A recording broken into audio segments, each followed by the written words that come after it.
हाजी भाई, आपने कहा कि उषापान करना चाहिए। उषापान भी गुनगुना पानी होना चाहिए या कैसा भी? देखिए उषापान, दूसरी बात, पान जो कहा आपने खाने के लिए, तो पान के साथ क्या क्या लेना चाहिए? हाँ, बहुत अच्छा सवाल। मैं दूसरे प्रश्न का पहले उत्तर दे दूं, पान के साथ क्या क्या लेना चाहिए। बागवट जी ने पान खाने के लिए बताया है कि एक तो पान जो खाएं वो ऐसा पान हो जिसका स्वाद कसेला हो, कसेला। जैसे देशी पान ज्यादा गहरा हरे रंग का होता है और विलायती पान हल्के हरे रंग का होता है। तो बागवती जी कहते हैं हल्के रंग की चीजें मत खाइए, गहरे रंग की चीजें खाइए।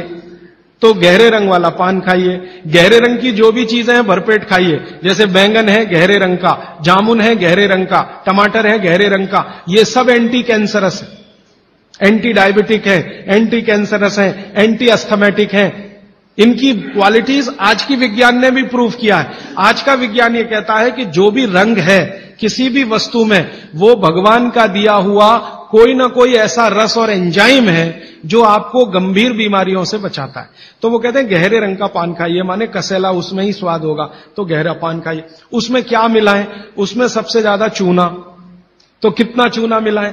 तो कहते हैं कि एक पान में 1 ग्राम से ज्यादा चूना नहीं मिलाइए कभी भी। चने का दाना होता है ना, आधा तोड़ो और उसका आधा कर लो, इतना 1 ग्राम होता है। चने का दाना आधा तोड़ो तो 2 हिस्से हुए, ये 2 हिस्से के 4 कर दो और वो 1 हिस्सा जो है वो 1 ग्राम। तो उतना आप चूना लगाइए उस पर। फिर चूने के साथ क्या खाएं? आप उसमें सौंफ खाएं, सौंफ। सौंफ का नियम उन्होंने बताया, सौंफ खाएं। दूसरा कहते हैं कि इसमें थोड़ी अजवाइन डालें, अजवाइन 2-4 दाने, ज्यादा नहीं। और वो कहते हैं लवंग डालें, लवंग माने लौंग। और कहते हैं बड़ी इलायची। और वो कहते हैं कि गुलाब के फूल का रस, मतलब गुलकंद जिसको आप कहते हैं। ये चीजें उन्होंने बोली हैं पान में नियमित रूप से खाने के लिए। अब इसमें उन्होंने जो बोली नहीं है वो बात ध्यान रखिए। सुपारी कहीं नहीं कहा, कत्था कहीं नहीं कहा। तो मैंने सुपारी और कत्था छोड़कर ही पान खाएं, ठीक है? तो पान में क्या खाएं? दूसरा, इन्होंने जो आपने पूछा कि सुबह का जो ऊषा पान का पानी है वो भी गुनगुना होना चाहिए। बागवती जी कहते हैं जरूर गुनगुना होना चाहिए। स्टेनलेस स्टील के वेसल में पानी है तो गुनगुना ही पीजिए, मिट्टी के बर्तन का पानी है तो गुनगुना ही पीजिए। ताम्र पात्र एक उन्होंने कहा कि जिसके पानी को गर्म करने की जरूरत नहीं, सीधे पी सकते। एल्यूमिनियम में तो पानी कभी मत रखिए, प्लास्टिक में पानी कभी मत रखिए। आप बोलेंगे जी क्या रोज दिन भर ताम्र पात्र का पानी पी सकते हैं? तो जरूर पी सकते हैं, 3 महीने, इसके आगे नहीं। फिर बीच में 15-20 दिन का ब्रेक दे दीजिए। ये ब्रेक दे देकर पी सकते हैं। लगातार पिएंगे तो तांबे की अधिकता से होने वाली जो बीमारियां हैं वो हो जाएंगी। हाँ, सुबह तो लगातार पी सकते हैं, सुबह की तो कोई बात नहीं, ये पूरे दिन की बात हो रही है। तो 24 घंटे वाले जो लोग हैं ताम्रपात्र का पानी पीने वाले, उनके लिए ये नियम है। सुबह का तो ताम्रपात्र का ही सबसे अच्छा है जी। भोजन के बाद जो रस और मट्ठा पीने के लिए बताए थे आप, तो क्या ये आम्रदायी को शांति करेगी? हाँ, बहुत अच्छा सवाल है, बहुत अच्छा सवाल। देखिए, इस सवाल को मैं और थोड़ा विकसित करूं, मैं इंतजार कर रहा था कोई पूछे तो मैं बताऊं। यह सवाल कुछ इस तरह का है कि मट्ठा है ना, उसमें पानी ही है, आप जानते हैं। शायद उसमें 90% तक पानी है, दही तो सिर्फ 10% होता है। और जूस पी रहे हैं उसमें भी पानी ही है, और दूध पी रहे हैं उसमें भी पानी है। अब बागवती जी एक तरफ तो कह रहे हैं कि खाने के बाद पानी मत पियो, और दूसरी तरफ कह रहे हैं मट्ठा जरूर पियो, दूध जरूर पियो और फल का रस पियो, तो उसमें तो पानी ही है। तो क्या वो पानी जठर अग्नि को शांत नहीं करेगा? प्रश्न ये है। ये पूरा नहीं पूछ पाए, मैंने पूरा कर दिया। इसका बहुत ही सुंदर एक्सप्लेनेशन बागवती जी करते हैं। वो ये कहते हैं कि पानी का जो गुण है वो अपना कुछ नहीं, पानी को जिस पात्र में रखा है या जिसमें मिलाया है उसी का गुण वो धारण करता है। आपने एक पुराना गाना सुना है, पानी रे पानी तेरा रंग कैसा, फिर आगे है जिसमें मिला दो उस जैसा। तो आपने पानी को मिलाया दही में, तो अब वो पानी का गुण नहीं है, अब वो दही का गुण धारण करेगा। पानी को आपने मिलाया जूस में, माने फल में, तो फल के जो गुण हैं वो पानी में आ जाएंगे। और पानी है दूध में, तो दूध के सारे गुण वो धारण कर लेगा। इसलिए मट्ठा पीने को खुली छूट है, पेट भर के पीजिए। दूध पीने को खुली छूट है, पेट भर के पीजिए। जूस पीने को भी खुली छूट है। सादा पानी मत पीजिए, खाली पानी अग्नि को शांत करता है। जी राजीव भाई, आइसक्रीम खाने के बाद हम लोग कॉफी या चाय पी के और उसका ये सवा सत्यानाश। रीजन बताऊंगा परसों, क्योंकि ये परसों आने वाला है। कभी भी कोई गर्म चीज आप जैसे ही खाते हैं, कोई भी गर्म चीज, चाय पिया या कॉफी पिया या गर्म दूध पिया या गर्म खाना खाया, तो पेट फिर वही काम पे लग जाता है। क्या काम है पेट का? पहले ज्यादा गर्म वस्तु को पेट के तापमान पर लाता है पेट। आपका पेट का तापमान वही है जो मुंह का है, तो पेट का तापमान लगभग 39 से 40 डिग्री के आसपास है। तापमान अंदर जो है ना 55 डिग्री 60 डिग्री अगर चाय का है, तो पेट उसको पहले 40 डिग्री पे लाएगा। तो ये काम में जब तक पेट लगा हुआ है, तब तक आपने कोई ठंडी चीज खा ली, जैसे उन्होंने कहा आइसक्रीम खा ली, कॉफी के बाद आइसक्रीम खा ली। अब कंफ्यूजन वहां ये होता है कि क्या करें, वो पहले गर्म कॉफी को ठंडा करे या ये जो गर्म ठंडी आइसक्रीम आई इसको गर्म करे, तो फिर तो बहुत ही कंफ्यूजन होता है। तो इसमें हो जाएगी समस्या। इसलिए कॉफी चाय के बाद ठंडी आइसक्रीम कभी भी ना खाएं, और ठंडी आइसक्रीम के बाद चाय कॉफी कभी भी ना पिए। जी देखिए, इन्होंने एक बहुत अच्छा सवाल पूछा है। दूध को भागवत जी ने बोला है शाम को ही पीना है। अब इनका प्रश्न यह है कि हम सुबह चाय पीते हैं, कॉफी पीते हैं, तो दूध उसमें होता ही है, तो क्या करें? भागवत जी के किसी भी शब्दकोश में चाय भी नहीं है, कॉफी भी नहीं है, क्योंकि भागवत जी 3500 साल पहले हुए। ये चाय कॉफी तो 250-300 साल पुरानी है, ज्यादा से ज्यादा 400 साल पुरानी।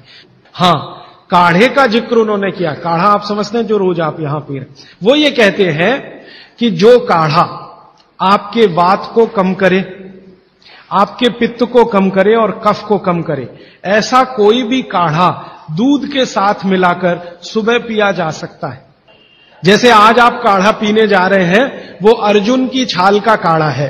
अर्जुन की छाल का काढ़ा आप जानते हैं, वात को सबसे तेजी से कम करने वाला है। शरीर की जो एसिडिटी होती है ना, रक्त की एसिडिटी, एक होती है पेट की एसिडिटी, उससे भी ज्यादा खराब है रक्त की एसिडिटी। खून की अम्लता ही है जो हार्ट अटैक लाती है। तो रक्त की एसिडिटी को कम करने की दुनिया में सबसे बड़ी ताकत अगर किसी चीज में भागवत जी ने बताई है, तो वो अर्जुन की छाल है। तो आज आप काढ़ा पिएंगे अर्जुन की छाल का। और दुर्भाग्य से या सौभाग्य से ये कुछ ऐसा समय है, दिसंबर, जनवरी और नवंबर, ये वात का ही समय है। शरीर में वायु का प्रकोप ठंड के दिनों में ज्यादा होता है। उस समय अगर आप अर्जुन की छाल का काढ़ा दूध में बनाकर पिए, तो आपके लिए औषधि है। जी नहीं, गरम गरम गरम, क्योंकि वो औषधि है, भोजन नहीं है। भोजन और औषधि में अंतर बताया। भोजन वो है जो 24 घंटे में आप नियमित रूप से आपके पेट की आवश्यकता के अनुसार खाएं और सालों साल खाते जाएं। औषधि वो है जो थोड़े समय के लिए, तात्कालिक प्रभाव के लिए आप पिए। ठंडा काढ़ा कोई है नहीं इस देश में, बनता भी नहीं। माने सुबह दूध पीना ही है ना, तो उसमें अर्जुन की छाल का पाउडर डाल के पीजिए, तो 2 फायदे होंगे। भविष्य के लिए आपको हार्ट अटैक फ्री होने की गारंटी। तो अब तक आपके रक्त में जो कोलेस्ट्रॉल जमा है, इसको निकालना है बाहर, तो अर्जुन की छाल इसमें सबसे ज्यादा उपयोगी है। और सौभाग्य की बात यह है कि 40 रुपए किलो मिलती है, 20 रुपए किलो, 20 रुपए किलो अर्जुन की छाल मिलती है, और 150 रुपए किलो चाय मिलती है, और 1400 रुपए किलो कॉफी मिलती है। तो कुछ तो होशियार बनिए, मारवाड़ी बनिए, कुछ तो अपने रक्त में लाइए, मारवाड़ का, राजस्थान का, गुजरात का। तो 30 दिन आगे जनवरी के रोज सवेरे अर्जुन की छाल का पाउडर दूध में डालकर पीते रहिए। और अगले साल का याद रखिए, नवंबर, दिसंबर, जनवरी, तो ये 3 महीने अर्जुन की छाल पिया तो पूरे साल भर का कचरा निकालता है, और अगले सालों की guarantee heart attack free. Quantity कितनी रहनी चाहिए? 1 गिलास दूध तो आधा चम्मच अर्जुन की छाल का पाउडर, आधा चम्मच माने टी स्पून।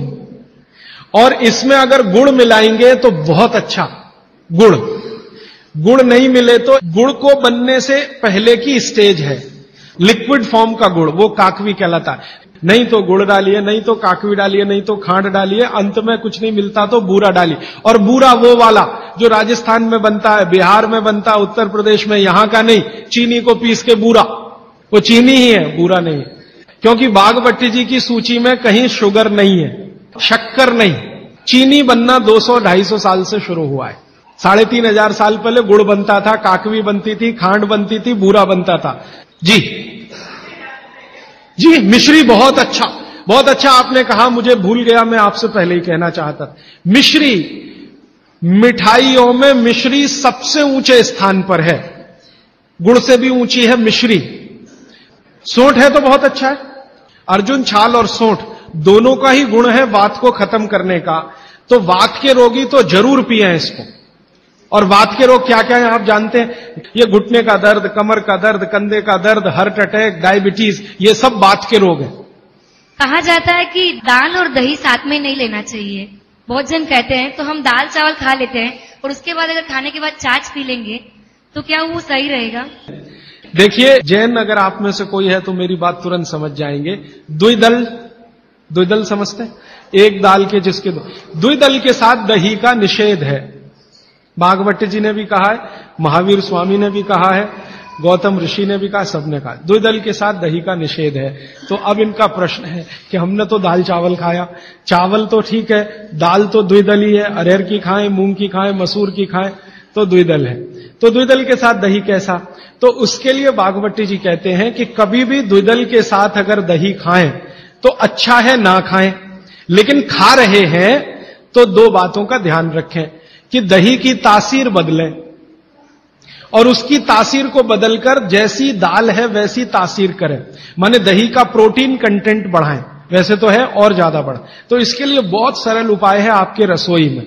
रसोई में 3 चीजें ऐसी हैं जो दही की तासीर को तुरंत बदलती हैं। एक तो है जीरा, दूसरा है सेंधा या काला नमक, आयोडीन युक्त नमक नहीं, तीसरी है अजवाइन। तो मेरा ऐसा निवेदन है कि अगर आप ताक पी रहे हैं दाल चावल के साथ तो अजवाइन का, जीरे का बघार ले लें और थोड़ा सेंधा नमक डाल लें, फिर पी लें। अदरक की जगह सूंठ। दही में कभी भी अदरक उपयोग नहीं होता, सूंठ उपयोग होता है। अदरक और सूंठ में थोड़ा अंतर है। सूंठ तो अदरक से ही आता है, लेकिन सूंठ का गुण अदरक से ज्यादा है। फ्रूट्स खा सकते हैं भरपेट। वैसे फ्रूट्स का बागभट्टी जी कहते हैं सुबह खाएं खाली पेट तो सबसे अच्छा, माने नाश्ता ही फ्रूट का करें। जूस भी पीना है तो फ्रूट का पिए, तो सुबह का समय फ्रूट्स के लिए सबसे अच्छा है। लेकिन बाकी समय में भी आप फ्रूट्स कभी भी खा सकते हैं जो प्रकृति के द्वारा पकाया गया, माने कैल्शियम कार्बाइड मिला के नहीं पकाया गया। छाछ शरीर के लिए ठंडा करता है तो बच्चों को भी दे सकते हैं? दे सकते हैं जी, दे सकते हैं बिल्कुल। अजवाइन डाल के बच्चों को, 3 महीने के बच्चे को अजवाइन की छाछ दी जा सकती है। पानी जो आपने कहा थोड़ा गुनगुना पीना चाहिए, हर मौसम में पी सकते हैं, गर्मी के मौसम में भी? गर्मी के मौसम में थोड़ा इसके लिए आप छूट ले सकते हैं। आप चूंकि मद्रास में रहते हैं इसलिए छूट ले सकते हैं। गर्मी के दिनों में सवेरे का पानी तो गुनगुना ही रखिए, बाकी दिन का पानी अगर आप पिए तो मिट्टी के बर्तन का भी पी सकते हैं। सनबर्न के लिए लार बहुत अच्छी है। देखिए, आप में से किसी भी माता या बहन को डार्क सर्किल की समस्या हो, आंखों के नीचे काले काले घेरे हैं, नियमित रूप से सुबह उठकर अपने लार की मालिश करते रहिए, आपके सारे डार्क सर्किल बिल्कुल चले जाएंगे।